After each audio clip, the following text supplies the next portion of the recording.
Right, in this video we are going to compare our new Land Rover Defender to this Mitsubishi Shogun. Many of you will know it as a Pajero, and we'll do a bit about the history of the Pajero.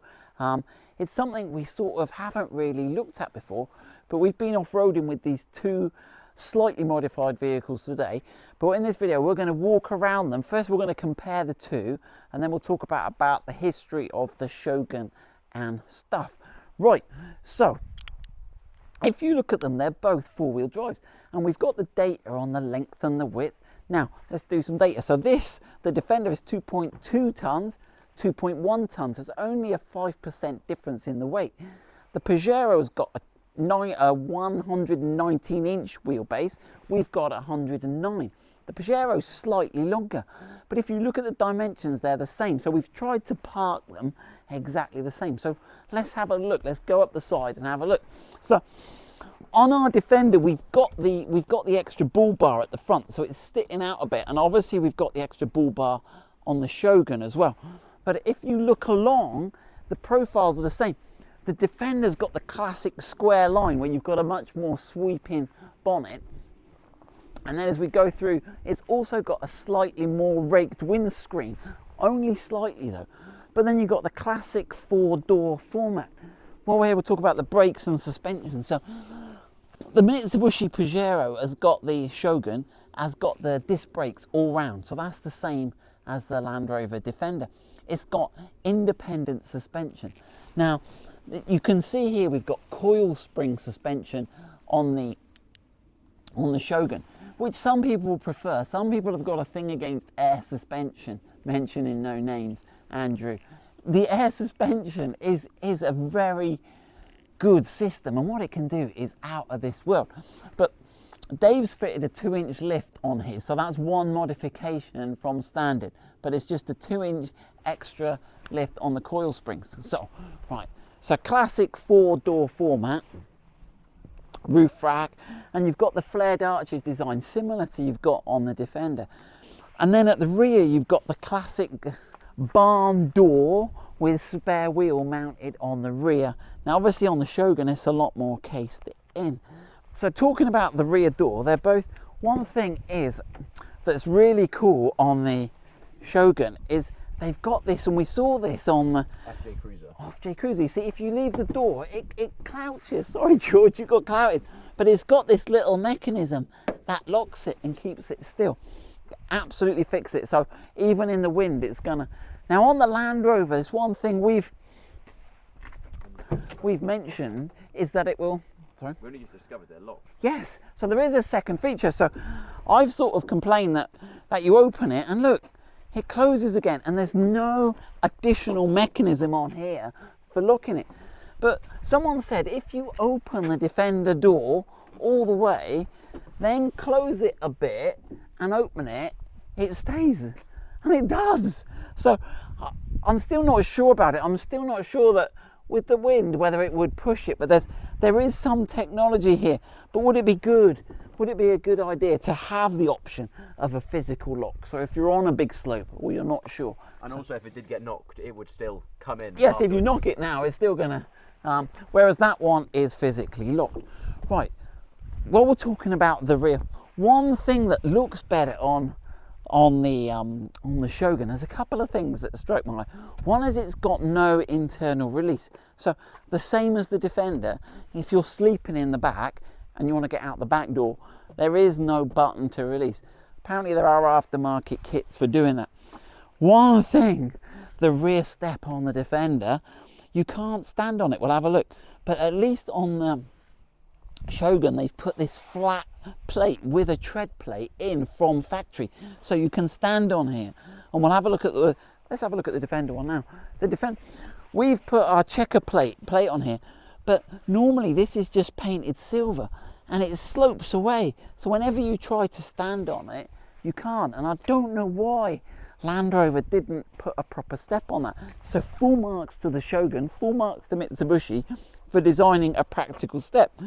Obviously it's got this little dish where the spare wheel goes. Whoa! Right, let's have a measure. Right, how wide is the rear entrance? So let's have a look here. So if We're about nearly 1.2 meters. Let's have a look. Have you got that, George? There you go. We'll go inches. 45 inches, right? Let's go imperial for our American friends. Right, how wide is the Defender? Let's have a look. Place your bets now. Here we go. Look, it's only 39 inches at a push. So the use of space and the ability to get wide loads, the Mitsubishi's winning again. Right, let's get back and have a look. One thing that the Land Rover have done really well is, you look here, we've parked these together at the front and the front axles are in line, but look how much further back the Defender rear wheel is, the rear axle, compared to the Mitsubishi. What this gives you is a much better departure angle, so as you're coming off things you haven't got an overhang as you come off obstacles. But the disadvantage of the longer wheelbase is that the breakover angle, as you're going over bumps, this is a wider span, so you're more likely to clout the middle as you're going over. But the rear axle also gives you better packaging. You can get much more room in the rear seats. One thing that concerned me when I saw the new Defender launch at the Frankfurt Motor Show was the fact that when you open this spare wheel, it blocks the view of the indicator lights here. And I did question it at the time. Now, we've added additional lights to try and help, but they're still pretty much obscured. You'll notice what they've done on the Mitsubishi to solve this problem is the indicator lights are actually down here, which it still obscures a little bit, but it does give it half a chance. Let's take a look. Can we still see them? Not from here. Not from here, no. So it's an attempt at the thing, and I can see why they've done it. But as we were following the Mitsubishi, we did find it a lot harder to see the indicators down here than up here. So maybe it'd be better if they had both, but I don't think European regulations allow you to have two indicators on one side of the vehicle. You join us in the interior of the Mitsubishi. So we've got all the similar, in many ways very similar to the Defender. You've got your locking, your electric windows, you've got all your steering wheel controls. But the infotainment system, obviously this car's 2016, so the infotainment system's getting quite dated, but Dave has fitted a modern Android head unit, but you can get them all complete with surround and frame. So gearbox, we haven't talked about the engines and the gearbox. So this car has got a 5-speed automatic. The Land Rover Defender has got an 8-speed automatic. So that gives you much better fuel economy and also potentially better performance, because your power band, you're keeping the car in the power band. This car has got the 3.2 litre 4-cylinder diesel engine, which is standard.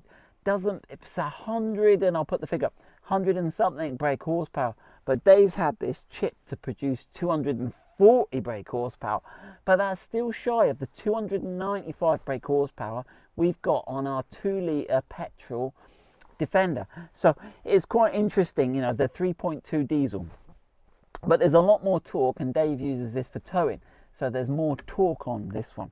And let's not forget that this is an older generation car compared to the...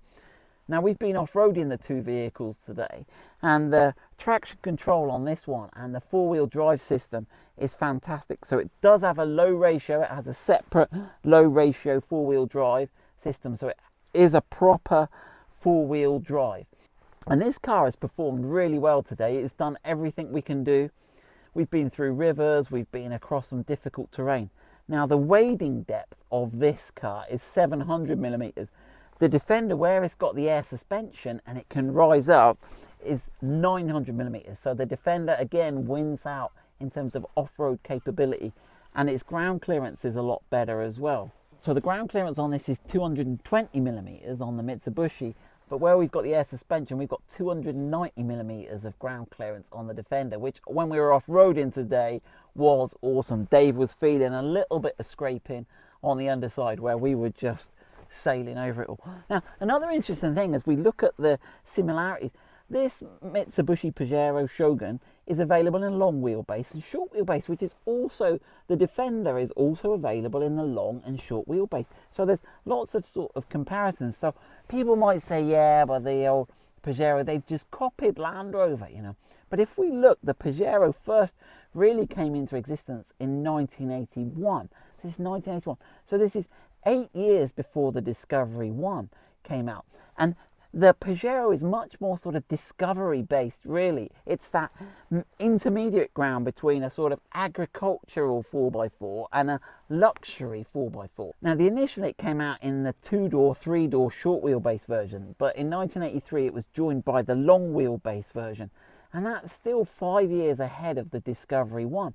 And in 1981, when Mitsubishi bought out the Pajero, the Land Rover could only offer you Range Rover Classic, which was an expensive luxury car, or a Series 3. The Defender as such wasn't even available. So the Mitsubishi Pajero is not so much a copycat, but he was really there and ahead of its time. We'll talk a bit more about the history in a minute, but let's get back to the car. So we've got leather seats. Now, we haven't got leather seats in on our Defender, but it is available on some Defenders, the top spec ones. We've got electric heated seats. We've got curtain airbags. So although it's a slight generation before time-wise, it's still got a lot of the safety features the same as we have got in our Defender. Let's have a look in the back seats. So it's still a full-size, spacious 4-seater or 5-seater 4x4. I'm 6 foot and we've still got loads of legroom. And actually, you've got the slightly raised seating position in the rear. I guess where you've got the rear axle here, but it does give, as a rear passenger, a good view over the front driver's seat. You've definitely raised relative to, which was also a sort of discovery thing with the stadium seating. Oh, look at this, we've got high fidelity sound system, we've got multiple speakers in the back door. Oh, we're loving it. Oh, yes, we have got dual zone climate in this car. It's got a separate compressor for the rear aircon system, and we have got here, oh, move my feet, we have got separate climate controls. So it's a full dual zone climate control, which we don't have in our Defender, although ours is the base model. Right, let's jump out again. So how much would one of these cars cost? So today these cars are about 20 to 30,000 pounds, depending on mileage and spec, second-hand, for sort of 2016 model. Now, our Defender, when we bought it, was 50,000, but even now the base models are 60,000 pounds plus. So if you're looking for if you look at what we've done today off-roading, this Mitsubishi presents excellent value. Although the Defender is newer and has got the air suspension and some better things, for many people with a limited budget, the Mitsubishi offers a real contender. Right. We've raised the bonnet, and so let's have a look under the bonnet and just have a recap. So this is the 2-litre petrol Ingenium engine from Land Rover, which is they call it the P300 because it's petrol, 300 brake horsepower. We've got the air intake. On this car, we've got the raised air intake. Normally you have a vent panel here, and this is where the air gets taken, so we can wade up to this depth, which is, with the air suspension raised, is 900 millimeters. Let's go and have a look. So this is a common rail 4-cylinder diesel engine. It's 3.2, which is quite a big hefty lump for a 4-cylinder diesel engine. The air intake, interestingly, we've been looking at that for the Mitsubishi, is right at the front here. And Dave was saying, look, you've got this weather seal here, this rubber seal. So you've got and you can see where we've been off-roading and splashing. The area around the air intake is completely clear of any splash debris. So we've been through Fords and that today, and we've had no problem, obviously, with water intake into the Mitsubishi. Now, the Mitsubishi is also interesting on the history. So it was launched in 1981. They had the first Pajero Shogun, and we'll talk about the word a bit in a minute, the naming. And then in 1983 came the 5-door version, and this is actually the 4th generation Pajero. But they actually made some really cool special editions. They made, obviously you've heard of the Mitsubishi Lancer Evo rally cars. Well, they did a Mitsubishi Evo version of the Pajero, and it's got wild fins at the back. And I was doing a bit of research for this video, and actually one overtook me on the dual carriageway near Cirencester the other day. I'll put a picture. There's one for sale on eBay at the moment for 23,000, and they made 500 of them for homologation for the Paris-Dakar Rally. So often you think about Defenders and you'll think about like Paris-Dakar rallies, or more maybe the Camel Trophy. But they actually made a Pajero and entered it into the Camel Trophy series as well. So it wasn't only the Land Rovers, and they had a special edition one. But interestingly, the special edition one they sold was a 2-door, but the ones they entered into the competition was the 4 or 5-door. So Mitsubishi Pajero is actually, the name Pajero is named after some wild cat, and I'll put a picture of it on the screen. It's like a small cat, but it's got leopard-like markings. Now, for some reason, the UK market, I don't know what they got against cats or the name Pajero, but they decided to call it a Shogun. So the rest of the world know it as a Mitsubishi Pajero, but in the UK, we've got the Shogun. So there are more similarities than you would at first, than certainly I at first thought, between the Mitsubishi Pajero and the new Land Rover Defender. Right, I hope you've enjoyed that comparison. Two very similar cars in many ways, size-wise, 4x4 capability-wise, different price brackets and slightly more updated, but slightly cheaper with the Mitsubishi. So I hope that's given you something to think about, and I certainly have got a lot more respect for the Mitsubishi after doing this trial and doing this review than I did before.